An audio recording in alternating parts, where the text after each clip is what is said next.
بسم اللہ الرحمن الرحیم الحمدللہ رب العالمین والصلاة والسلام علی سید الانبیاء والمرسلین۔ نزول قرآن کریم۔ نزول کے معنی ہے اوپر سے نیچے اترنا، اور کلام میں نقل و حرکت نہیں ہو سکتی، لہٰذا اس کے اترنے اور نقل و حرکت کی تین صورتیں ہو سکتی ہیں۔ یا تو کسی چیز پر لکھا جائے اور اس چیز کو منتقل کیا جائے، جیسے کہ ہم کوئی بات خط میں لکھ کر بھیج دیں تو وہ بذریعہ اس کاغذ کے منتقل ہوئی، اس طرح پہلی کتابوں کا نزول ہوا تھا۔ یا کسی آدمی سے کوئی بات کہلا کے بھیج دی جائے، اس صورت میں حرکت کرنے والا وہ آدمی ہوگا اور وہ کلام اس کے ذریعے سے حرکت کرے گا، اور یا بغیر کسی واسطے کے سننے والے سے گفتگو کر لی جائے۔ قرآن کریم کا نزول ان پچھلے دو طریقوں سے ہوا، یعنی جبرائیل امین آتے تھے اور آ کر سناتے تھے۔ یہ نزول بذریعہ قاصد ہوا، اور قرآن کریم کی بعض آیتیں معراج میں بھی بغیر واسطہ جبرائیل امین عطا فرمائی گئیں، جیسا کہ مشکوٰۃ شریف باب المعراج میں ہے کہ سورہ بقرہ کی آخری آیتیں حضور علیہ السلام کو معراج میں عطا فرمائی گئیں۔ لہٰذا قرآن پاک کا نزول دوسری آسمانی کتابوں کے نزول سے زیادہ شاندار ہے کہ وہ لکھی ہوئی آئیں، یہ بولا ہوا آیا، اور لکھنے اور بولنے میں بڑا فرق ہے، کیونکہ بولنے کی صورت میں بولنے کے طریقے سے اتنے معنی بن جاتے ہیں کہ جو لکھنے سے حاصل نہیں ہو سکتے۔ کوئی انسان قرآن کریم کو صاحب قرآن صلی اللہ علیہ وآلہ وسلم کی طرح نہیں جان سکتا۔ اس کی چند وجہ ہیں۔ ان میں سے ایک وجہ یہ بھی ہے کہ ہم نے قرآن کریم جبرائیل امین کی زبان سے نہ سنا، لہٰذا ادا کرنے میں جو اسرار و نکات حاصل ہوئے ہوں گے ان تک ہمارا دماغ کیسے پہنچ سکتا ہے۔ قرآن پاک کا نزول کتنی بار ہوا؟ قرآن پاک کا نزول چند طریقے سے اور چند بار ہوا ہے۔ اولاً لوح محفوظ سے پہلے آسمان کی طرف نزول ہوا کہ یکبارگی ماہ رمضان کی شب قدر میں ہوا۔ اس کے متعلق قرآن کریم فرماتا ہے شہر رمضان الذی انزل فیہ القرآن، اور انا انزلناہ فی لیلۃ القدر۔ پھر نبی کریم صلی اللہ علیہ وآلہ وسلم پر تقریباً 23 سال کے عرصہ میں تھوڑا تھوڑا بقدر ضرورت آتا رہا، اور احادیث سے ثابت ہے کہ رمضان میں حضرت جبرائیل امین حضور صلی اللہ علیہ وآلہ وسلم کی خدمت اقدس میں حاضر ہو کر سارا قرآن سنایا کرتے تھے، اور بعض آیتیں دو بار بھی نازل ہوئی ہیں، جیسے سورہ فاتحہ۔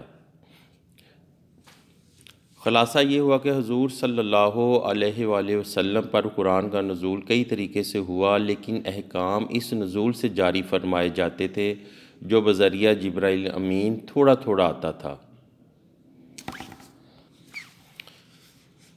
اللہ تعالیٰ نے قرآن کریم کے بارے میں کہیں نزلنا فرمایا اور کہیں انزلنا۔ نزلنا کا معنی ہے آہستہ آہستہ ہم نے اتارا، انزلنا کا معنی ہے یک بارگی اتار دیا۔ ان آیتوں نے الگ الگ نزولوں کو بیان فرمایا ہے۔ نزول قرآن اور دیگر آسمانی کتب کے نزول میں تین طرح کا فرق ہے۔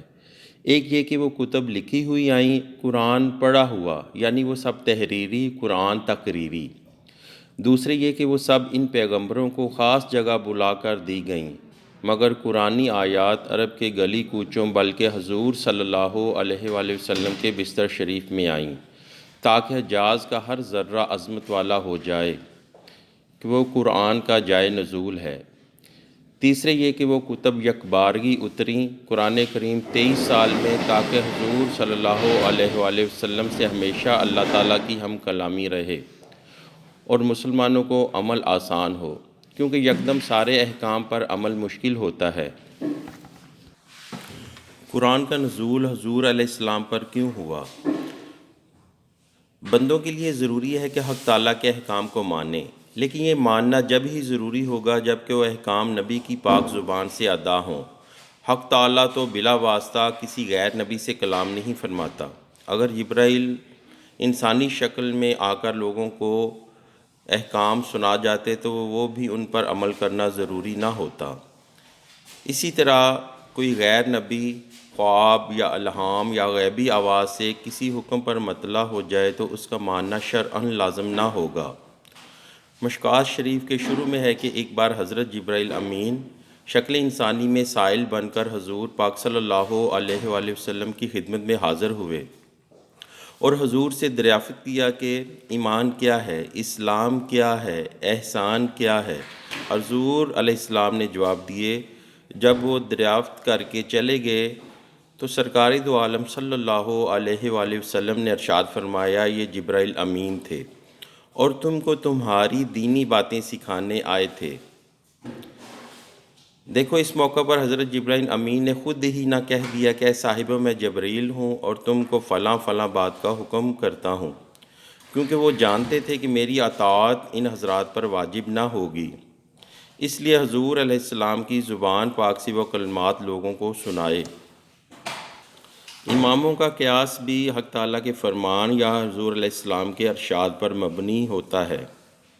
اس کلام سے نتیجہ یہ نکلا کہ نبی کی ہی اطاعت در حقیقت اللہ تعالیٰ کی اطاعت ہے۔ پیغمبر کا خواب اور ان کا الہام وغیرہ بھی وحی کی طرح قابل اطاعت ہوتا ہے۔ حضرت ابراہیم علیہ السلام نے خواب میں دیکھا تھا کہ اپنے فرزند کو ذبح کر دو، حالانکہ بے قصور آدمی کو قتل کرنا شریعت کے خلاف تھا، لیکن آپ کے اس خواب نے اس حکم شرعی کو آپ کے حق سے منسوخ کر دیا۔ آج اگر کوئی مسلمان یہ خواب دیکھے تو محض اپنے خواب پر ایسے کام کی جرت نہیں کر سکتا، کیونکہ یہ خلاف شریعت ہے۔ نکتہ یہ بھی یاد رہے کہ حضرت جبرائیل علیہ السلام نہ تو نبی ہیں نہ نبیوں کے استاد، بلکہ رب تعالیٰ اور پیغمبروں کے درمیان پیغام پہنچانے والے قاصد ہیں اور انبیاء کرام کے خادم۔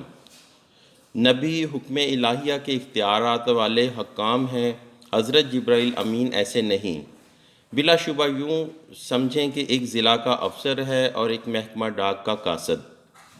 بادشاہ کے یہاں سے احکام ڈاک کے ذریعے سے حاکم کے پاس آتے ہیں تو ڈاک کا لانے والا حاکم نہیں، حاکم وہی ہے جس کے پاس یہ احکام آئے اور جو ان پر رعایا سے عمل کرائے گا۔